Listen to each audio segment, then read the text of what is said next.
for joining Sales with Suli, a mom of three who spent the last 12 summers knocking doors.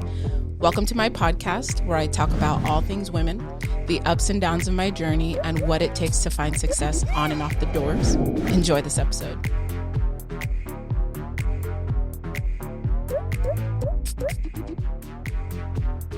Welcome back, friends. Welcome. Thanks for tuning in again this Sunday, Sales with Suli.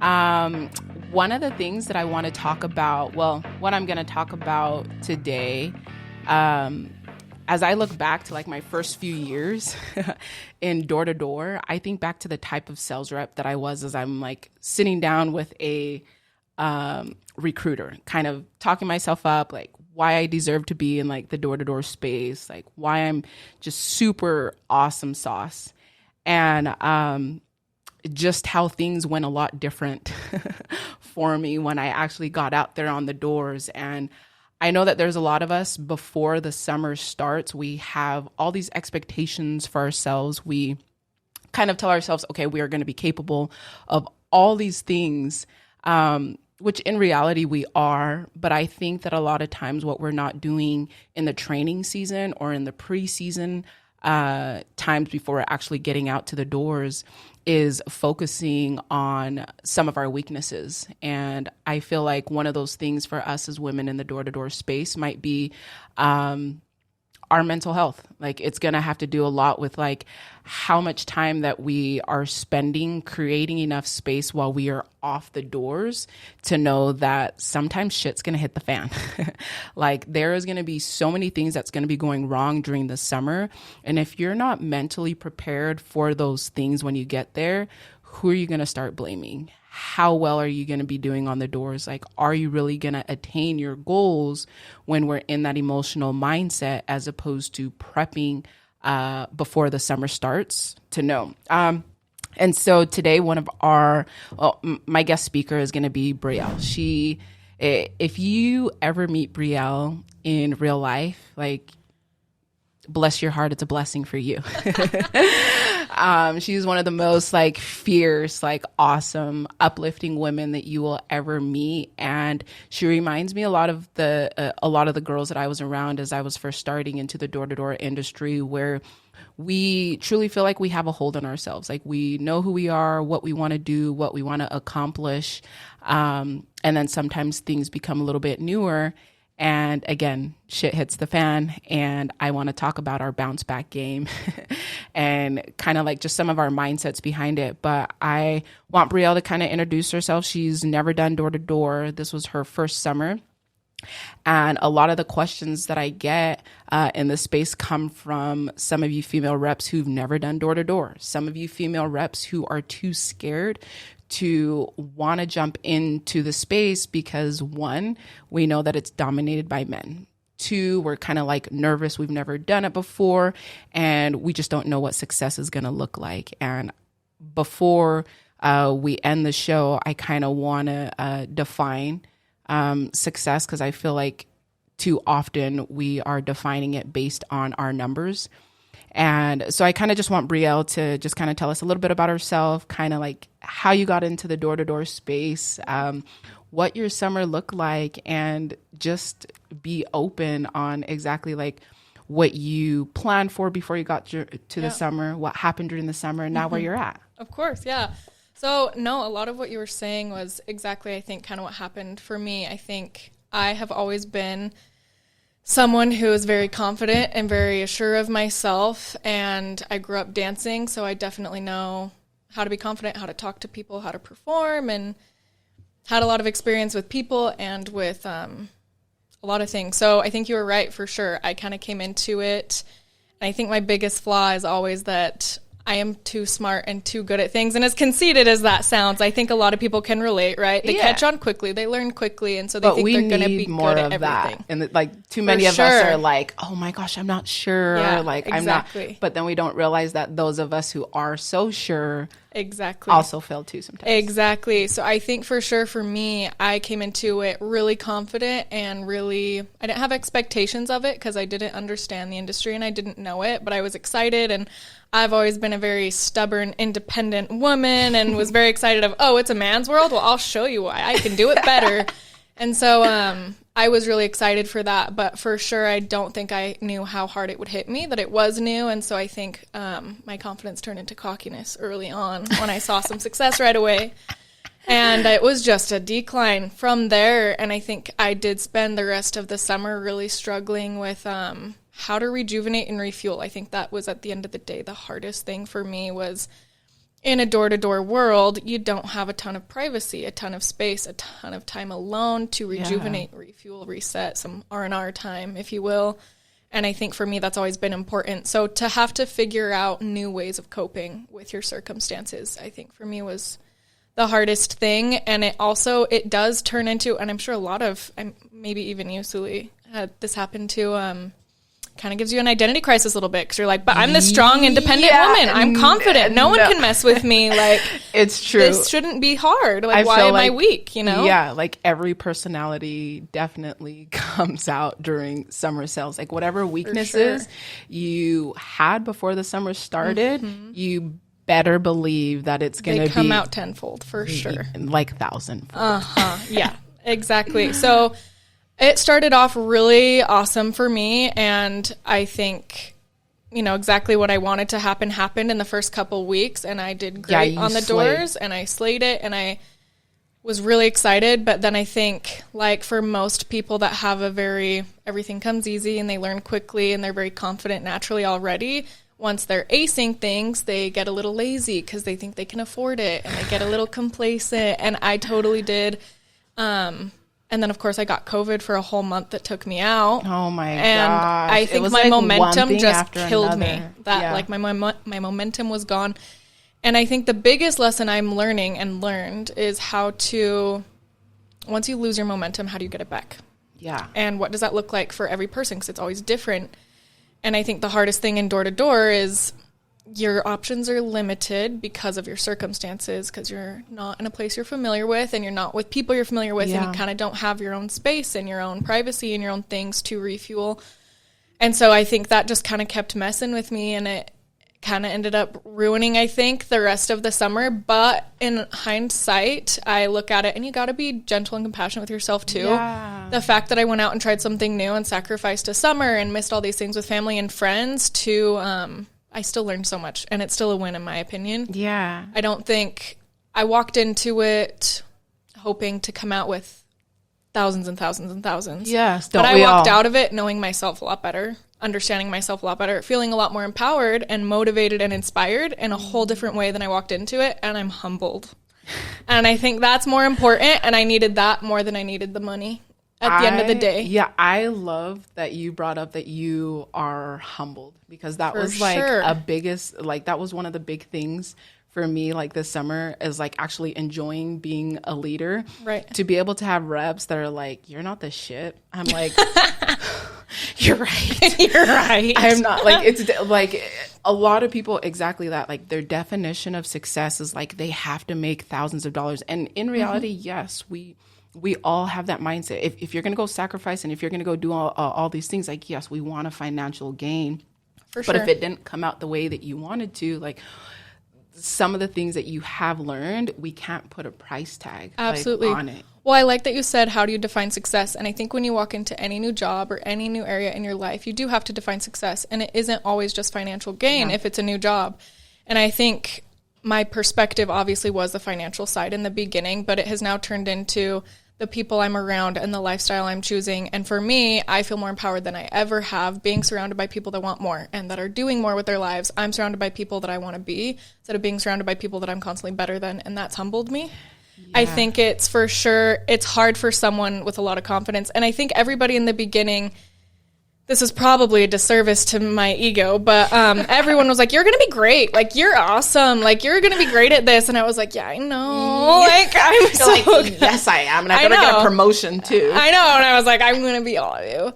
But, and it's interesting because if you look at stats from different people on the team, right? And there was few people at the beginning that were like, oh, I hope I can be like you. I hope that I can be as good as you. You're so good. You're so confident. You're so calm. Your pitch is so good. There's so many good things about you. Well, all of those people that said those things to me that were like jealous of me, they worked harder than me. They did better. They made more. And so at the end of the day, I think the worst thing about me, and maybe the best too, simultaneously, it's a double-edged sword, is that I do have a confidence and a skill set, and it is my worst nightmare. I much rather be able to have the consistency that I see next to me in some people, but consistency is the biggest one. And then also, taking care of your head and making sure that you're in a good mindset and that you can figure out how to rejuvenate and refuel at the end of every day and figure that out before you get out there, because it's kind of a downward spiral. Like, you can't really catch yourself once you're in it. Yeah. And I think that's the hardest thing. It's like when you trip and fall down the stairs and you just can't get back up and you keep falling and falling. Yep, it just doesn't end. And it's like once you're out there and in it, it's extremely hard to figure out how to reset and refuel and build that momentum again. So I'm excited. I have a couple weeks off before I get back out there, and I'm making a plan and doing the journaling and doing the work. Yes, it's that's what I'm excited about, is just like your comeback journey. Like, that's what I'm stoked to watch. And one thing for me in the way that like my team is ran is I enjoy short sprints. Like the reason that it's not a marathon, it's a sprint. Yes, my team is called like the Blitz program is, I feel like, one, I'm on trial, and two, so are my reps. So we do like an 18-day blitz, and then we take like 1 full week off. And the reason that I felt the need to be able to do this, because I'm like, if reps aren't the best dynamics for this team, or like maybe they shouldn't be here emotionally, it's going to be an easy break. Or say that I'm the worst leader for this person ever on the planet. It gives them a great way to be like, hey, Suli, like, thanks for your time, but this isn't for me. Right. And there's been plenty of reps where we started at the beginning of the summer, they have the skill set. Like, they are great at, like, they're awesome, but they're the worst examples. Like, whether they're not like working, they're bringing down the team and super negative. And those were the people that we were like, hey, definitely, I think we're going to part ways after the end of these, 18 days. And I think, especially in the solar industry, I remember one of the companies that I worked for, when you went in to be onboarded and get your shirts, they would give you one shirt because they expected not to see you the week after. Like, that's how bad the attrition is in door to door and things like that, because of how hard it can be for people. And so the reason that I bring up the fact of like just the one shirt is because I thought that there was a way to be able to change the dynamics of having so many people on a team that you just get like lost in the shuffle. And so being able to have that 1 week off and saying, hey, there's going to be so many solar companies or so many like other companies that are like, hey, I don't care, just go ahead and just come and be another body. Right. But like, as I'm looking at you and just kind of like the example that you were, like, yes, you were confident, you were all these things, and some things like hit you the way that you didn't expect it to. Right. But you were still there to uplift other women around you. Like, you were still there to like uplift me and the team, and you brought value in other ways that I was just like, there's no way that I'm going to let go of this person. Like, make me cry on a podcast. No, there's just like no, like a lot of people and a lot of companies and a lot of teams, it's just like, yes, production.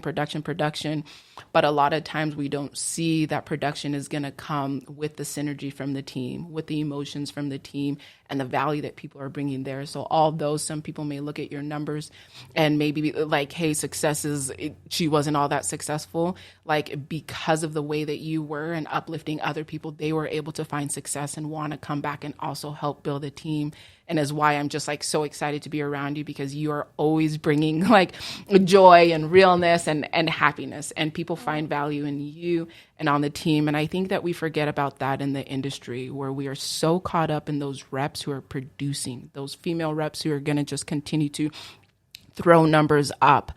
But also with high producers comes a lot of cattiness as well, comes a lot of like different things that we maybe have a hard time on working on. But like, what about those reps who may not be the highest producers, but they're going to be the one being the backbone and helping with the team? And I felt like you were exactly that.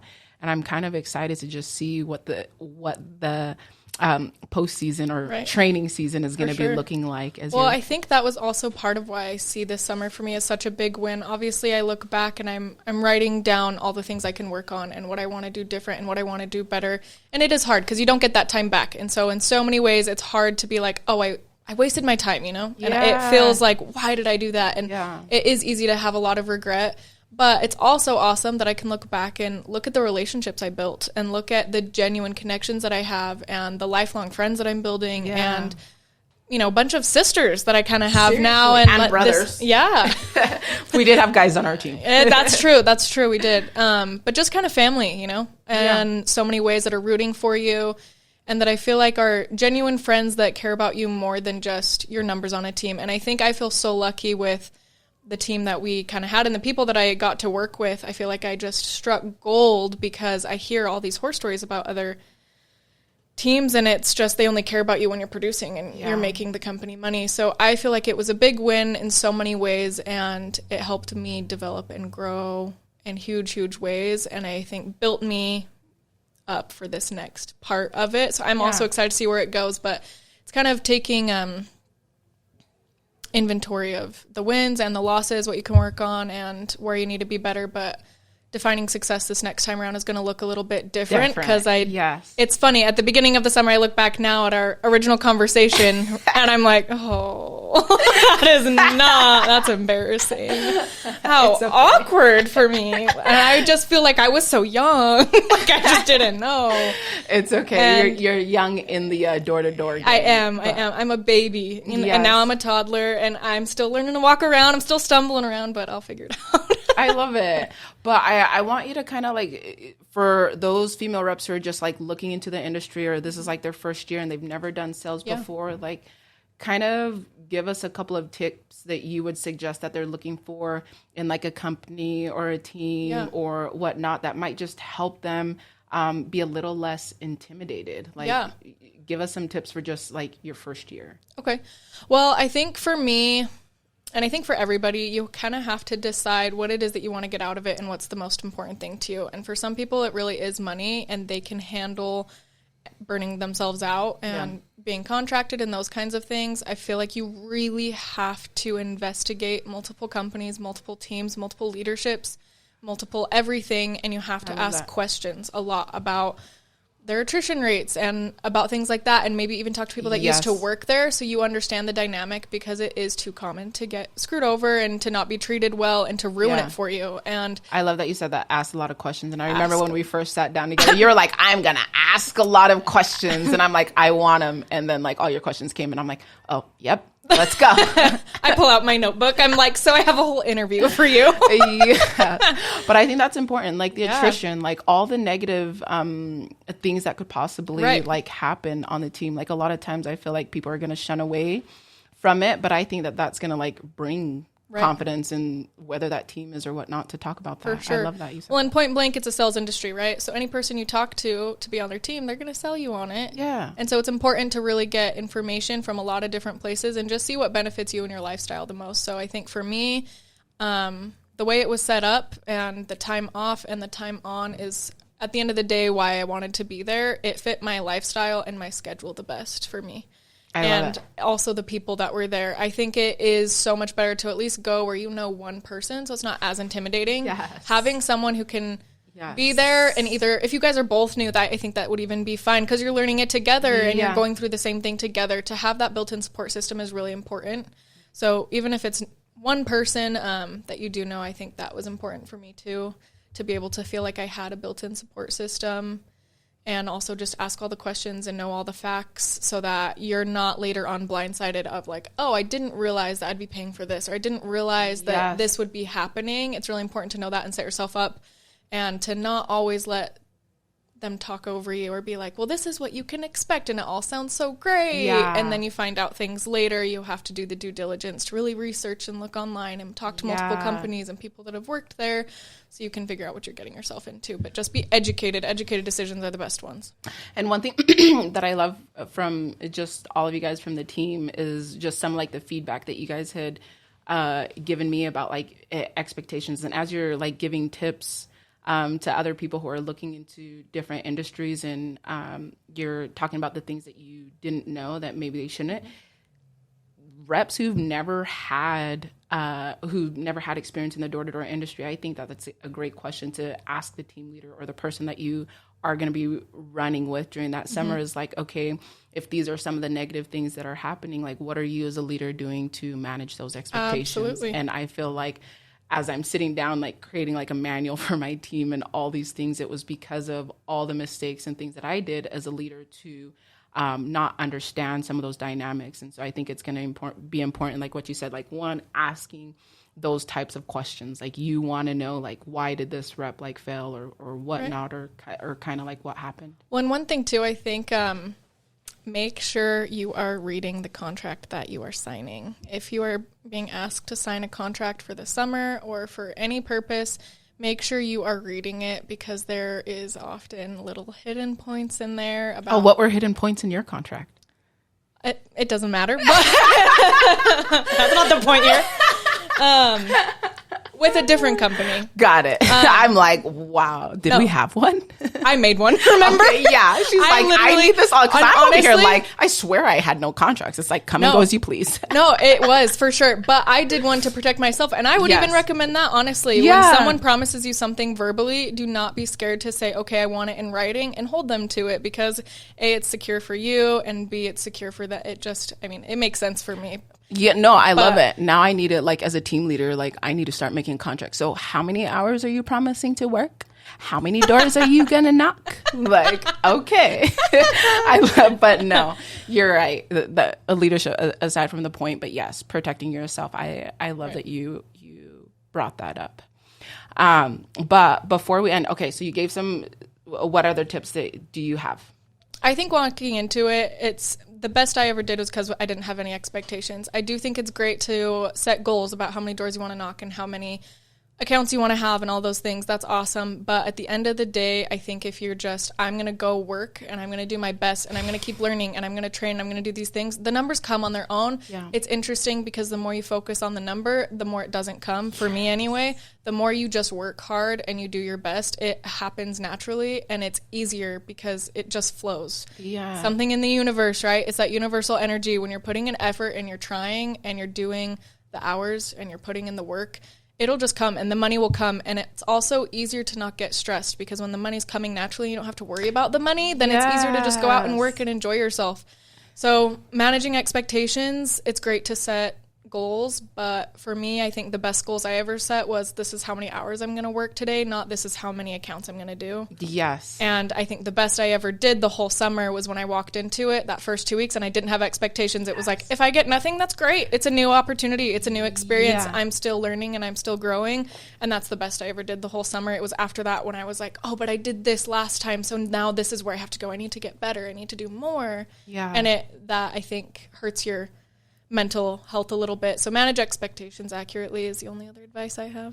No, and I love that, because that's what I wanted to end with. And I love that you had shared those tips, especially for people who are just walking into the space and just having like no idea. And again, a lot of us team leaders or recruiters are just only going to focus on the rah shish kumbaya and like and like all the happy-go-lucky awesome things, but it's definitely in the best interest of each rep or someone who's looking into the space to do a little bit of due diligence, like ask about the leader, ask about the team. And a lot of times I think that every company has a lot of things that they could do better. Like a lot of teams that just don't have the work ethic, but it is going to be the dynamics and the people that you're going to be around.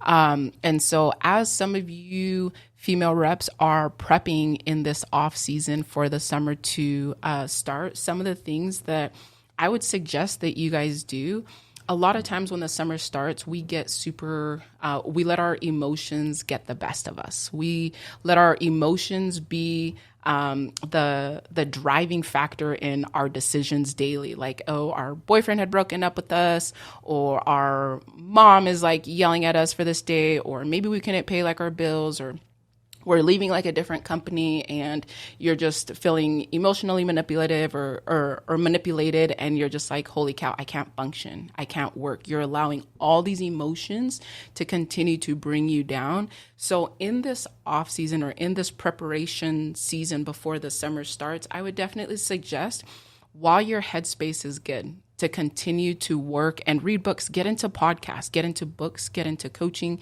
get into different things that you can, anything that you can possibly do before the summer starts, that's going to help you to be strong emotionally, mentally, like physically, because guess what? Nothing is going to be perfect when the summer starts. There is no perfect team. There is no perfect company. There is no perfect anything in door to door. There is only perfection in controlling the things that you can control. So if you're going to take the time right now before the summer starts, focus on some of those things that you can do, that you can look back on and like, okay, I studied how to overcome objections. I studied how to overcome negativity when people are slamming doors on me. Like, I have studied on how to not be so emotionally reactive when things are happening, because guess what? When you're on the doors, if someone is going to reject you, or if your teammate's going to reject you, like, they are not rejecting you personally, because one, they don't know you.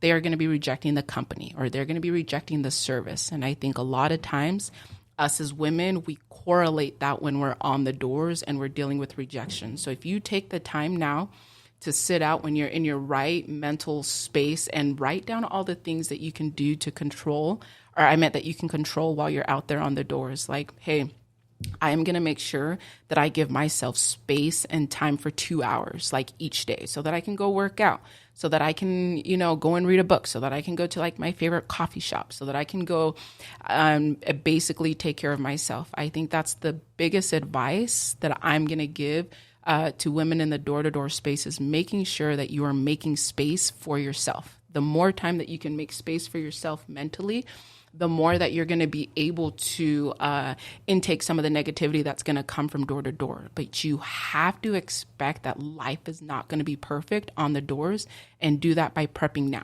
Reading some of the books, like reaching out to your team leaders and saying like, hey, what books do you suggest that I start reading right now before the summer starts? Hey, like, what podcast should I be listening to? Like, hey, do you have any examples of coaches that I can reach out to that's going to help me be emotionally stable when I'm going to be out there on the doors? Like, I cannot believe that I started the door-to-door space not wanting a team of women, and now like being on a team where it's predominantly women. Like, how much more success that I found by working with women who are going to be working on themselves, and how much more success it brought myself and those around them.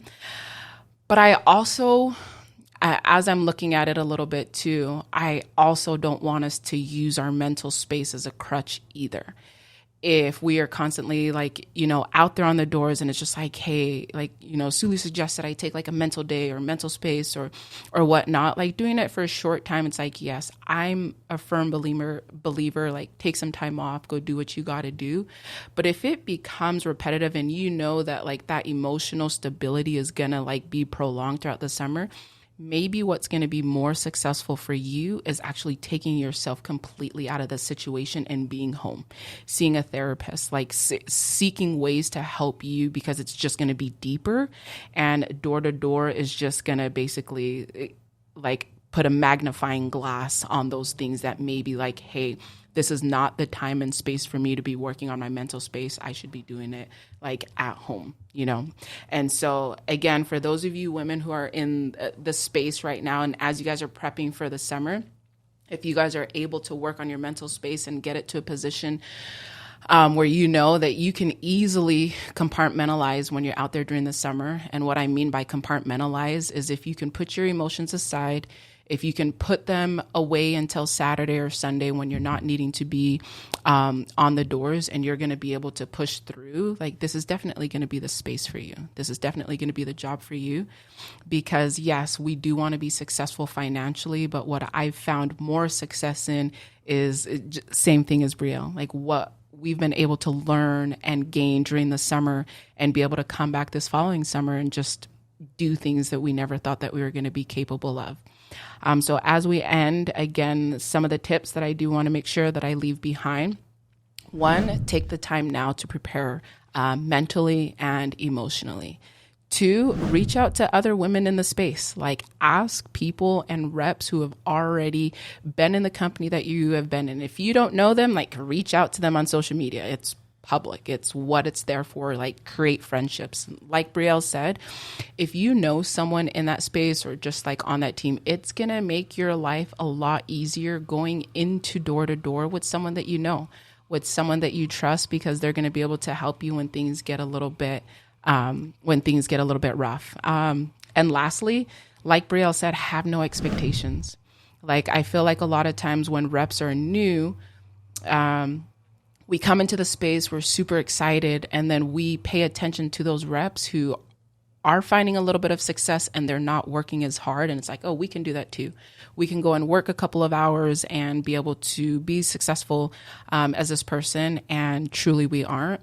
So if you make the goals and set them now while you are mentally and emotionally stable and you're not on the doors of like, hey, I'm going to make sure every single day I'm going to give it my best. I'm going to make sure every single day that I am going to be, knocking X amount of doors, or I'm going to be doing X amount of things, and that you commit to them. Doesn't matter what company, doesn't matter what space, but that you are committing to yourself and not breaking promises that you are making before the summer starts. Your definition of success is gonna happen. Okay. Thanks for tuning in. Thanks for taking the time to tune in. If I've added any kind of value to your thoughts on knocking doors, please share this podcast with another female rep. Until next time, know that you are capable, you are valued, and most importantly, you are enough.